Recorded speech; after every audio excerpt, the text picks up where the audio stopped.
ኩሎሙ እንዘይታመኑ ሞቱ። ሁሉም እየታመኑ አረፉ። ሁሉም እየታመኑ ተጠሩ። ሁሉም እየታመኑ አንቀላፉ። በስመ አብ ወወልድ ወመንፈስ ቅዱስ አሐዱ አምላክ አሜን። በዓለም ላይ የምትኖሩ ኦርቶዶክሳውያን የእግዚአብሔር ልጆች ሰላም እግዚአብሔር ይብዛላችሁ። ሐምሌ 8 ቀን አባ ብሶይ፣ አባ በምኖዳ፣ አባ ኪሮስ የሚባሉ 3 ቅዱሳንን ቤተ ክርስቲያን ታስታውቀናለች። እንግዲህ እንደሚታወቀው መዝሙር 4 ቁጥር 3 ላይ አእምሩ ከመተሰባህ እግዚአብሔር በጻድቁ እንደተገለጠ እወቁ ብሏልና መዝሙረኛው ልበ አምላክ ዳዊት ምን ማለቱ ነው? እግዚአብሔር በእውነተኛ ሰው እንደተገለጠ እወቁ ይላል። ዓለም ሁለት አይነት ዘር አላት። የእውነት ዘር አለ፣ መጥፎ የሆነ ዘር አለ። ምን ማለት ነው? ስንዴ አለ፣ እንክርዳድ አለ። ጤናማ ሰው አለ፣ በሽተኛ ሰው አለ። ክፉ ሰው አለ፣ ደግ ሰው አለ። አዎ። ስለዚህ እነዚህ ሁሉ እየታመኑ አንቀላፉ፣ እየታመኑ ተጠሩ ነው የሚለው። አእምሩ ከመተሰባህ እግዚአብሔር በጻድቁ እንደተመሰገነ እወቁ። ለምሳሌ በኖህ እግዚአብሔር ተመስግኗል። ከዛ ሁሉ እነሆ ኦሪት ዘፍጥረት ምዕራፍ 6 ላይ እንደምናየው እግዚአብሔር ከላይ ሆኖ ወደታች ሲመለከት ሁሉም አጥፍተዋል፣ ሁሉም በድለዋል። ኖህና ቤተሰቦቹ ብቻ አካሄዳቸውን ከእግዚአብሔር ጋር አድርገዋል ይላል። አየው፣ እግዚአብሔር በብዙ ሰዎች ክፋት በንፍር ውሃ ዓለምን ቢያጠፋም ነገር ግን 8 ሰዎች ደግሞ ተርፈዋልና በ8 ሰዎች ማን ተመስግኗል? በጻድቁ በኖህ እግዚአብሔር ተመስግኗል ማለት ነው። ሌላው ይሄ አርስተ አበው የሚባል አለ ኦሪት ዘፍጥረት ምዕራፍ 5 ላይ። እዚያ ላይ ደግሞ ሄኖክ በሄኖክ እግዚአብሔር እንደተሰወረ እንደተመሰገነ እወቁ ይላል። በማን? በሄኖክ እግዚአብሔር እንደተመሰገነ እወቁ። ምን ማለት ነው? ሄኖክ አካሄዱን ከእግዚአብሔር ጋር አድርጎ ምን ሆኗል? ተሰውሯል። አየው፣ አካሄዳችን ከእግዚአብሔር ጋር ስናደርግ ምን አለ? አንደኛ ሄኖክ አካሄዱን ከእግዚአብሔር ጋር ስላደረገ ምን ሆነ? ተሰወረ። ምን አላየውም? ሞት አላየውም።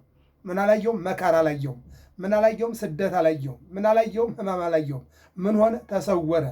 ምን ስለሆነ? እነሆ አካሄዱን ከእግዚአብሔር ጋር ስላደረገ። እሺ፣ ኖህ የንፍር ውሃ አላገኘውም፣ በመርከብ ላይ አልፏል። እሱንም ቤተሰቡንም አድኗል። ምን ስለሆነ? አካሄዱን ከእግዚአብሔር ጋር ስላደረገ።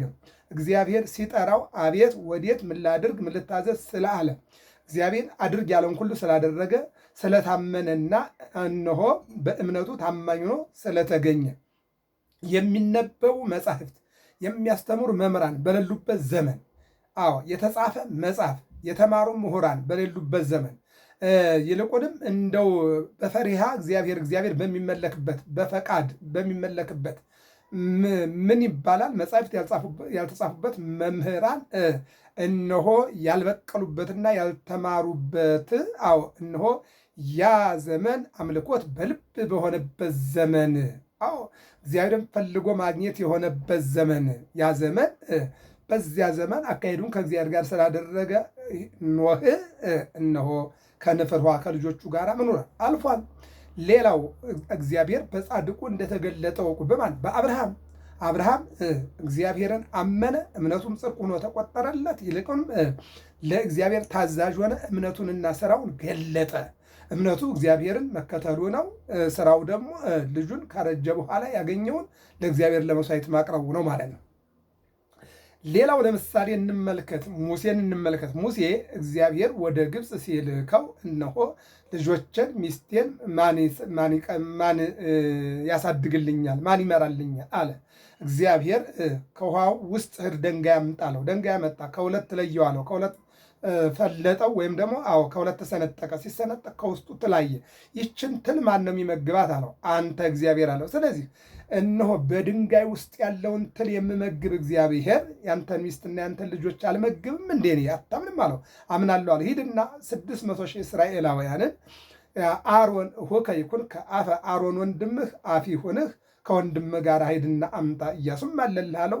ወርዶ እግዚአብሔርን አምኖ በ9 መቅሰፍት በ10ኛ ሞተ በኩር በ11ኛ ስጥመት ፈርዖንን ወደ ባህር ወርውሮ ዳዎቹን አሻግሯል።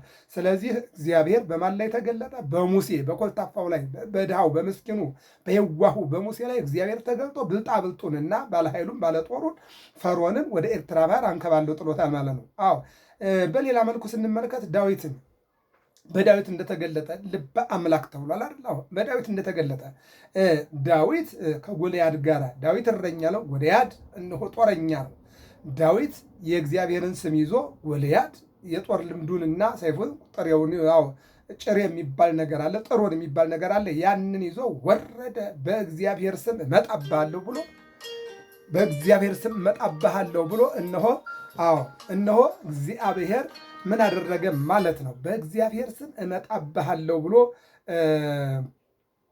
ዳዊት በእግዚአብሔር ስም እመጣብሃለሁ አለና እነሆ በእግዚአብሔር ስም ድንጋዩን ወረወረ። ሲወረውረው ጠላት ወደቀ ማለት ነው። አሁን እግዚአብሔር በጻድቁ እግዚአብሔር በእውነተኛው እንደተገለጠ እወቁ ማለት በእውነተኛው እግዚአብሔር በእውነተኛ ሰዎች ይገለጣል፣ ክብሩ ይገለጣል፣ ክብሩ ይነገራል ማለት ነው። ይህ ልናቅ ያስፈልጋል። ስለዚህ የተነሳንበት ርዕሳችን የሚሆነው ክቡር ሞቱ ለጻድቅ በቅድመ እግዚአብሔር፣ የእውነተኛ ጻድቅ ዕረፍቱ በእግዚአብሔር ዘንድ የከበረ ነው። መዝሙር 115 ቅንፍ 116 ቁጥር 8 ላይ የምናገኘው ኃይለ ቃል ነው። ምን ይላል? የእግዚአብሔር በጻድቁ እግዚአብሔር በእውነተኛው ሰው እንደተገለጠ እወቁ ካለን በኋላ ወደ ምንሄደው ወደ እርሳችን ስንሄድ ክቡር ሞቱ ለጻድቅ በቅድመ እግዚአብሔር፣ የእውነተኛ ሰው ዕረፍቱ የእውነተኛ ሰው እነሆ መጠራቱ እነሆ ምንድን ነው አለ? የከበረ ነው አለ። ምን ያለው? የከበረ ነው። ሲኖር የከበረ ነው፣ ሲጠራም የከበረ ነው። ስራው የከበረ ነው፣ ዕረፍቱም የተከበረ ነው። አሁን መዝሙር 115 ቁጥር ቅንድብ 116 ላይ ቁጥር 6-8 ስንመለከት የጻድቅ ሞቱ በእግዚአብሔር ዘንድ የከበረ ነው፣ ዕረፍቱ ማለት ነው፣ ጥሪው ማለት ነው፣ የከበረ ነው ማለት ነው። ስለዚህ ይህንን ስንመለከት ለምሳሌ ዕረፍታቸው የከበረ ነው ስንል አንዳንድ ጊዜ ልናይ የሚገባን ሁለት ነገሮች እንመለከት። ለምሳሌ በብኑዳና አባ ኪሮስ የሚባሉ ቅዱሳን ናቸው ባለ ታሪኮቹ። አባ በብኑዳ የሚባለው በአንበሳ ተበልቶ ሲሞት፣ አባ ኪሮስ ደግሞ ዕድሜ ጠግቦ ሲያርፍ እናያለን። አያችሁ፣ ይሄ እንግዲህ የቅዱሳኑ ታሪክ የሚያሳየን። ለምሳሌ ቅዱስ ጴጥሮስ ተዘቅዝቆ ተሰቅሎ ነው አይደለ? ጳውሎስ ደግሞ አንገቱን ተቆርጦ ነው ማለት ነው። ቅዱስ ጊዮርጊስ ሰውነቱን ተከትክቶ ነው አይደለ? እንደ ጌሾ እንደገና ደግሞ እነ ቅዱስ ፋሲለደስ እነ መርናምን ስንመለከት እንዲህ አይነት ተጋድሎ እናያለን ማለት ነው። እና ለዚህ ነው እግዚአብሔር በቅዱሳኑ መንክር እግዚአብሔር በላይ ለቅዱሳን በቅዱሳኑ ላይ እግዚአብሔር ግሩም ነው፣ እጹብ ነው፣ ድንቅ ነው ይለናል። እሺ ወደ ዕለቱ ታሪክ እንሂድ። አባ ኪሮስ የሚባሉ ጻድቅ ናቸው። ታኅሳስ 8 ቀን ልደታቸው ነው። ሐምሌ 8 ቀን ደግሞ ዕረፍታቸው ነው። እነዚህ አባት አባ ኪሮስ የመጀመሪያ ስማቸው ዲላሶር ይባል እንደነበረ ይናገራል። ቤተሰቦቹ ደጋጎች ነበሩ፣ እግዚአብሔርን የሚፈሩ ደጋግ ነበሩ ይላል። ከደጋግ ቤተሰቦች የሚገኙ ልጆች ደጎች ናቸው። ምክንያቱም ከመልካም መሬት ላይ የበቀለ ስንዴ 30-60 መቶ ፍሬ ያፈራል።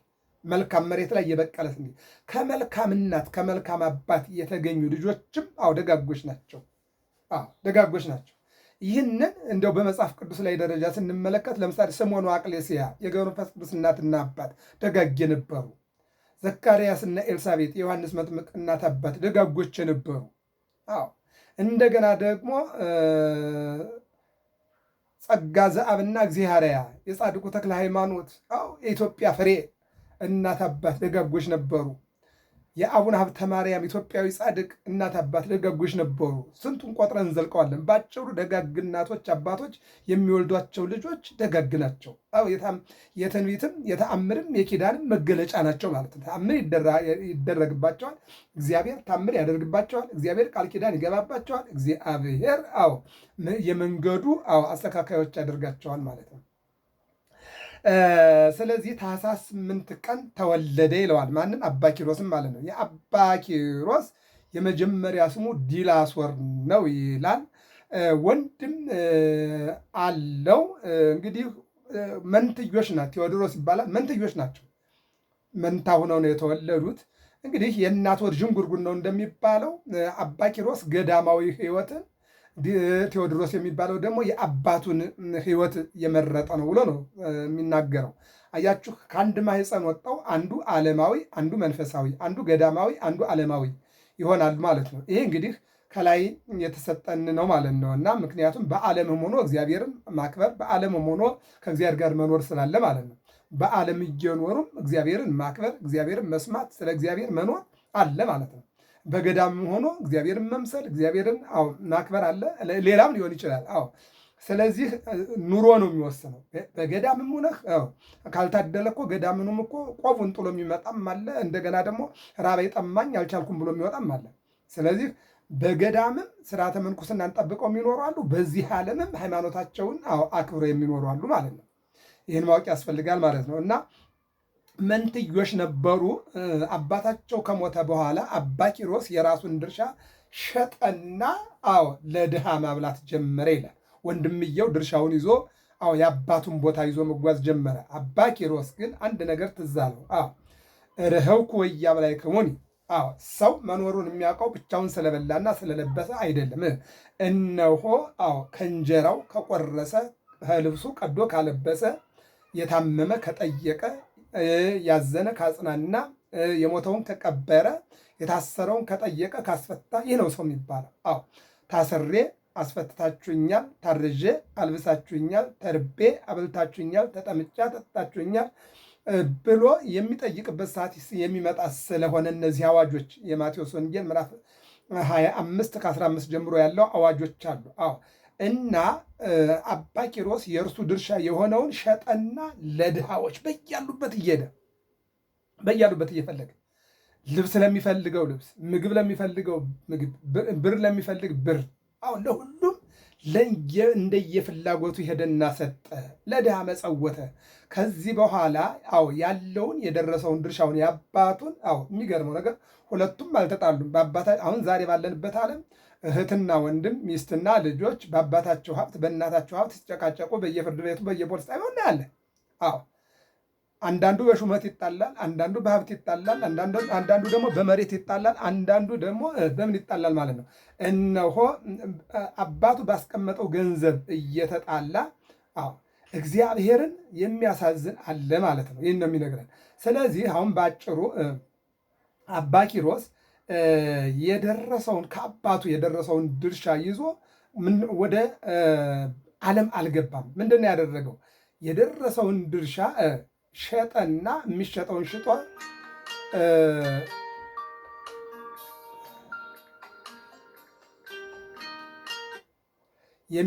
የደረሰውን ድርሻውን ይዞ ምን አደረገ ማለት ነው? ለድሃዎች መጸወተና ምን አደረገ? ወደ ገዳም ሄደ ነው የሚለው። ገዳም ሄዶ ስርዓተ ምንኩስናን አባ በብኑዳ ከሚባል መነኩሴ ጋር መነኮሰና አባ በብኑዳ ጋር መንኩሶ እነሆ ስርዓተ ምንኩስናውን አጠበቀ ይላል። አጠበቀ። ለዚህ ነው እንግዲህ ኩሎሙ እንዘ ይታመኑ ሞቱ ወኢረከቡ ተስፋሆሙ ወባሕቱ ምሩቅሰ ርህዋ ወታምኅዎ አይመሩ ከመ ነግድ ወፈላሲ። በዚህ ዓለም የሰው ልጅ ስደተኛ እንደሆነ ሀገሩ በሰማይ እንደሆነ ከመ ነግድ ወፈላሲ አውቀዋልና። ይህች ዓለም የወታደር ድንኳን ናት፣ ትነቀላለች። ይህች ዓለም የድር ድንኳን ናት፣ ትነቀላለች፣ ትሰበሰባለች። ስለዚህ በዚህ ዓለም መኖር እየመጸወቱ እየቆረሱ እያበሉ እየቀደዱ እያለበሱ መኖር ነው። ፍቅርን፣ ይቅርታን፣ ሰላምን አድርጎ መኖር ነው ይላል እና ወእለ ከመዝ ይብሉ ያርእዩ ከመ ሀገሮሙ ይሐስሱ። አገራቸው መንግሥተ ሰማያት ወለነሳ ሀገርነ በሰማይ፣ አገራችን በሰማይ ነው። ሀዳሳተ ምድር፣ አዲስ ሰማይ አዲስ ምድር አለ እያሉ እነዚህ ሁሉ ምን አሉ? አለፉ ነው የሚለው። ስለዚህ ምን አለ? ኩሎሙ እንዘ ይታመኑ ሞቱ፣ እየታመኑ ለሀገራቸው፣ ለሃይማኖታቸው፣ ለስርዓታቸው፣ ለትውፊታቸው፣ ለቀኖናቸው፣ ለዶግማቸው እየታመኑ ምን አሉ? አለፉ ነው የሚለው እና ከዚህ ውስጥ እንግዲህ ይህ ጻድቅ አባ ኪሮስ ማለት ነው በአባ በብኑዳ ገዳም ቆየና ምንኩስናውን ገንዘብ አደረገ። የሚገርመው ነገር አባ አባ ኪሮስ ስርዓተ ገዳምን ጠንቅቆ የተማረና በገዳም ውስጥ ራሱን ጠብቆ የኖረ ነው ይላል። ይልቁንም ደግሞ አባቱ አባ በብኑዳ ወደ ከተማ ሄዶ ቁራሽ አመጣለሁ ብሎ ቁራሽ ለአባ ኪሮስ ይዞ እየመጣ ባለበት ሰዓት ላይ መንገድ አንበሳ ሰበረው ይላል። አያችሁ እንግዲህ ሁለት አይነት ታሪክ አለ። ገብረ መንፈስ ቅዱስን ስንመለከት ነበረ በገዳም እንዘይት የዘዝ ሁለቱ ስሳ አናብስት ወስሳ አናምርት፣ ስሳ አንበሳና ስሳ ነብር 120 አውሬ ማለት ነው። አያችሁ 120 አውሬ የሚያዙ ቅዱሳን እናያለን። እንደገና ደግሞ በአንድ አንበሳ የተሰበሩ ቅዱሳን እናያለን። አባ በብኑዳን የሰበረ አንድ አንበሳ ነው። እንደገና አቡነ ገብረ መንፈስ ቅዱስ ደግሞ ያስከተሏቸው ደግሞ ስሳ አናብስት እና ስሳ አናምርት ናቸው። ልብ አድርጉ 120 አውሬ ማለት ነው። አውሬ ነው እንግዲህ አንበሳ ወይም ደግሞ ነምር አውሬ ነው።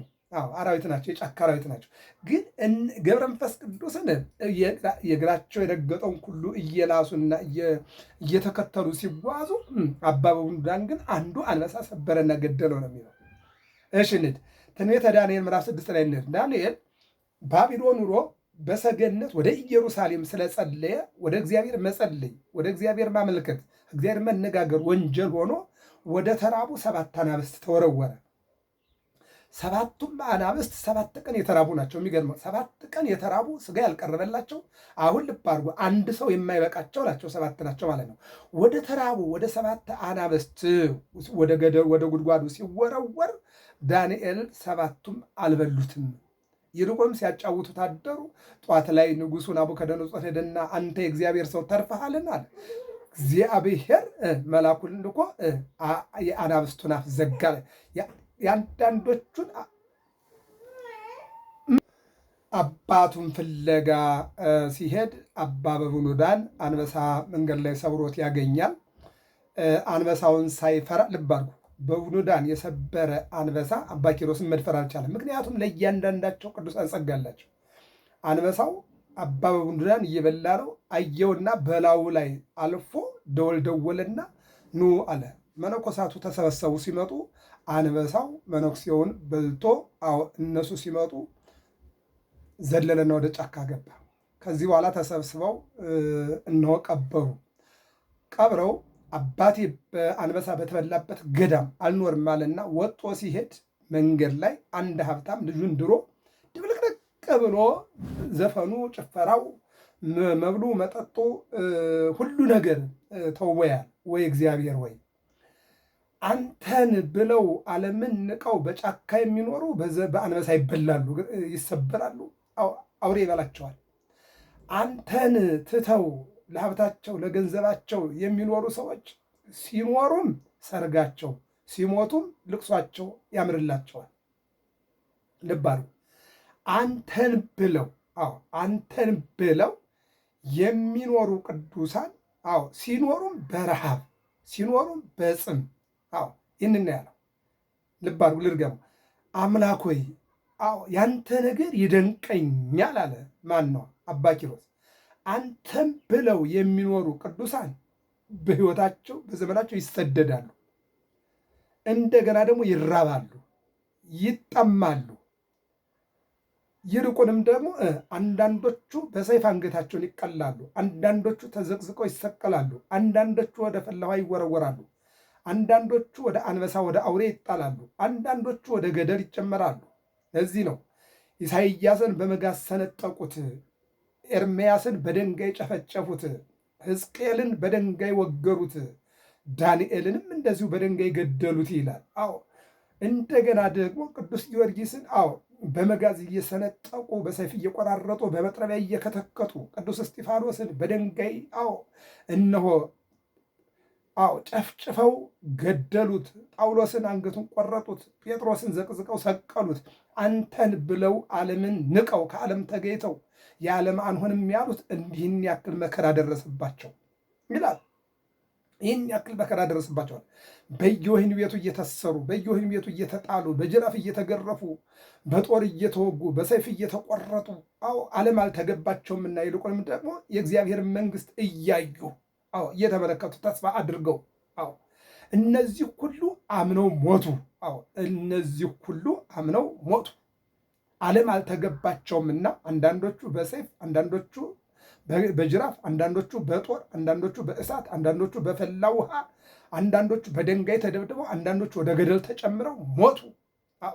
ሀብታም ግን ሲኖርም ደግሶ ያበላል፣ ደግሶ ይበላል፣ ልጁን ይድራል፣ ያምርበታል። ሲሞትም እነሆ በድግስ ሲኖርም በድግስ ሲሞትም በድግስ። ካንተ የራቁ ሰዎች ኑሯቸውም ያማረ ሞታቸውም ያማረ ነው። ያንተ ቅዱሳን አንተን አምነው የተሰደዱ ግን አንዳንዶቹ በእሳት አንዳንዶቹ በአንበሳ ተበልተው ይሞታሉ አለና እነሆ ይህን ጉዳይ ሳታሳየኝማ የትም አልሄድም አለና አባቴ በብኑዳ በተበላበት ገዳም አልኖርም፣ ሌላ ገዳም ፈልጌ እሄዳለሁ ብሎ ሲል ይህን ሳይ ተመለሰና አጽሙን ከቀበሩበት በብኑዳ መቃብር ላይ 40 ዘመን ተኛ። ይሄ እንግዲህ ላመነ ነው። ምክንያቱም አቤሜሌክ 66 ዘመን ክትክታ ስር ቁጭ ብሎ መከራን አሳልፏል። ስንት ዘመን? 66 ዘመን ክትክታ ስር ቁጭ ብሎ የባቢሎንን ስደት አሳልፏል። እነ ኤርምያስ እንደገና ደግሞ እነ ነህምያ እነዚህ ሁሉ እነ አናንያ፣ አዛርያ፣ ሚሳኤል እነዚህ ሁሉ ቅዱሳን ተሰደው ሄደው ባቢሎን ሲኖሩ እነሆ አቤሜሌክ ክትክታ ስር ቁጭ ብሎ 66 ዓመት አሳልፏል። ይህኛው ደግሞ እነሆ 40 ዘመን መቃብር ላይ ኖሮ እንደውም ሳር ከላዩ ላይ በቅሎበት መጨረሻ ሱራፌል ኪሩቤል ተልከው ተነስ ቢሉት አዳም አባቴ የሰው ድምፅ ሰምቶ ነው ከእግዚአብሔር ጋር የተጣላውና የሰው ድምፅ አልሰማም ራሱ እግዚአብሔር ያናግረኝ ብሎ እግዚአብሔር ደግሞ ወንድምህ ይሄ ነዋልና እንዲነሳ አድርጎታል ማለት ነው። ስለዚህ አባ ኪሮስ እንዲህ አይነት ባለታሪክና ይልቁንም ደግሞ እግዚአብሔርን ያከበረ ያስከበረ ታምረኛ መነኩሴ ነው እና ከዚህ የተነሳ ቃል ኪዳን ተገብቶለታል። ጸበልህን የጠጡ ገድልህን የተሸከሙ መታሰቢያህን ያደረጉ ልጅ የሌላቸው ጸበልም ይጠጡ ገድል ቢሸከሙ ልጅ እሰጥልሃለሁ። ትዳር የሌላቸው ትዳር እሰጥልሃለሁ። ስራ የሌላቸው ስራ እሰጥልሃለሁ። ይልቁንም በሕይወታቸው ላይ መሰናክል የመጣባቸውን መከራቸውን አነሳለሁ።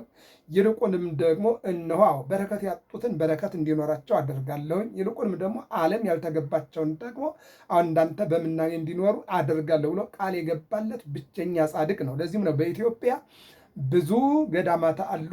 አባ ኪሮስ የሚታወቁበት ትልቁ ገድላቸው፣ ጸበላቸው፣ እምነታቸው እንደ ኤልሳ ማለት ነው። ኤልሳ በሁለተኛ ነገሥት ምዕራፍ 2 ላይ የኢያሪኮ ውሃ ሴቶች እንዳይወልዱ እንደገና ደግሞ እንዳይጠጡት ጎምዛዛ ነበርና ወለድክዋ አጣምክዋ ለዝንቱ ማየ ኢያሪኮ እግዚአብሔርን ለምኖ ውሃው ጎምዛዛው ጣፋጭ ሴቶች ደግሞ እንዲወልዱ አድርጓል ማለት ነው። ስለዚህ እንደ ኤልሳ ዳግማዊ ኤልሳ አባ ኪሮስ አሁን ጸጋው ለእግዚአብሔር እሴተ ፍሬያ ለከርስ ልጆች የእግዚአብሔር ስጦታዎች ናቸውና የእግዚአብሔር ስጦታዎች እነሆ ሰው ለሰው ብር ሊሰጥ ደም ሊለግስ ሌላም ሊያደርግ ይችላል። ልጅ ግን መስጠት አይችልም። ሰጭ ማን ብቻ ነው? እግዚአብሔር ብቻ ነው። እና እነዚህ ቅዱሳን ግን አምኖ ለለመናቸው ወደ እግዚአብሔር የሚያማልዱ የሚያሰጡ ናቸውና የጻድቁ አቡነ ኪሮስ አባታችን ጸጋና በረከት ቃል ኪዳን በእኛ ሕይወት ላይ እንዲያድር የአምላካችን የእግዚአብሔር መልካም ፈቃዱ ይሆንልን። ሐምሌ 8 ቀን በዓለ ዕረፍታቸው፣ ታኅሳስ 8 ቀን በዓለ ልደታቸውን ቤተክርስቲያናችን ዓመታዊ ክብረ በዓል ብላ መታሰቢያ ቀን ታከብራለችና የቅዱሳኑ በረከት በሕይወታችን ላይ ይደር። የዮሐንስ መልእክት አንደኛ ዮሐንስ ማለት ነው ምዕራፍ 4:7 ላይ እንደዚህ ይላል፣ ጽድቅን የሚያደርግ ጻድቅ ነው፣ እውነትን የሚያደርግ እውነተኛ ነው። ስለ እውነት የታመነ እውነተኛ ነው። እውነተኛ ሰው ቢሞት እንኳን ሕያው ነው። እውነተኛ ሰው ቢጠራ እንኳን ሕያው ነው ይላልና እኛም እውነተኛ ሆነን እንድንገኝ እግዚአብሔር ይርዳን። ሰላም እግዚአብሔር ከሁላችን ጋር ይሁን። ሰብስክራይብ፣ ላይክ፣ ሸር አድርጉ፣ ፎሎ አድርጉ። እግዚአብሔር አምላክ ሀገራችን ኢትዮጵያን ሰላም ያደርግልን።